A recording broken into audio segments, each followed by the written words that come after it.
So today, let's talk about something really powerful, something that's backed by a ton of science, why a simple walk in the park can feel so incredibly restorative.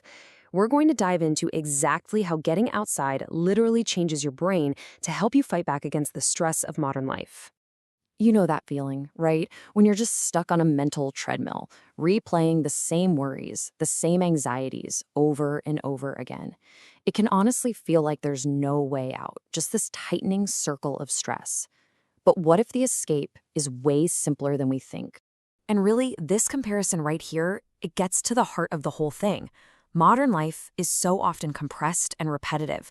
Just think about your phone screen, your office, those constant notifications. But nature, it's the total opposite. It's expansive, it's rhythmic, and it's restorative. And that fundamental difference, that's the key to its healing power. All right, so before we get to the solution, we've got to understand the problem, right? So let's dig into what's actually going on inside our heads when we get caught in the grip of that modern day stress. Now, we're not talking about the kind of acute stress you feel if you're in immediate danger. No, we're talking about something way more subtle, chronic low-grade stress. Think of it like this persistent, low-level hum of pressure from our screens, our schedules, and our cramped environments that just keeps our nervous system on a constant, draining simmer.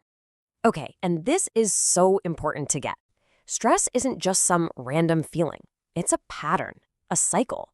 It really thrives in what we can call narrow mental loops. Our thoughts get stuck on repeat, our physical space is often limited, and our focus gets relentlessly locked onto our problems. Basically, our world, both inside and out, it just shrinks. Okay, so if stress shrinks our world, nature does the exact opposite. So let's talk about the solution. We're going to see how simply changing our environment can directly push back against that stress and quite literally rewire our nervous system for the better. And listen, this isn't just some vague feeling. It is a measurable biological fact. Studies show that being in nature actually reduces activity in the amygdala, the brain's alarm center. It brings down levels of the stress hormone cortisol, and it kicks on our parasympathetic nervous system, the one responsible for rest and digest.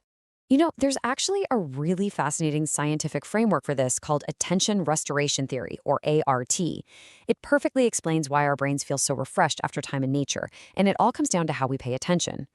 Okay, so here's how it works. Most of our modern lives demand directed attention. That's that intense, effortful focus you need for a spreadsheet or some other complex task. It's like a mental muscle that gets totally exhausted. But nature, it invites something called soft fascination.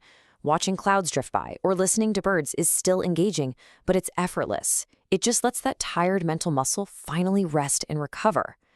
Okay, let's take this a step further now, moving from the neurological to the psychological, because it's not just about resting our brain, it's about changing our perspective. And this is where that feeling of awe really comes into play.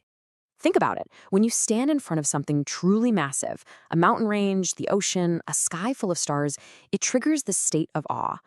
What's incredible is that this state has been shown to quiet down the brain's default mode network. Now, that's the part that's always overthinking, worrying, and spinning in circles about ourselves.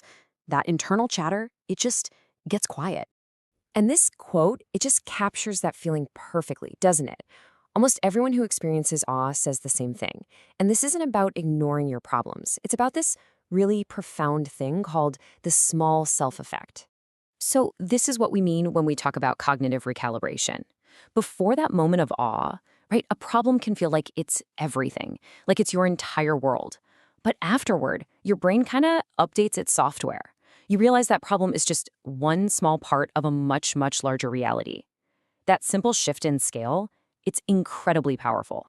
Okay, so the science here is pretty clear, but the real question is, how do we actually do this in our busy lives? Let's break down some simple, real-world strategies to make this a regular practice. And you know what the best part is?